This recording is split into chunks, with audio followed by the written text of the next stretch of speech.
yen kelakuane becik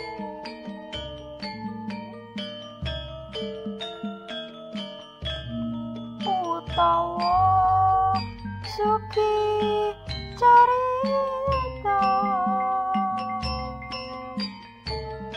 carita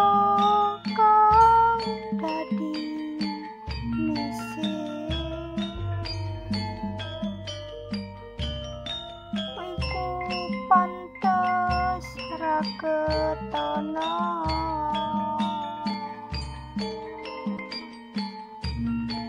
darapun mundhak kang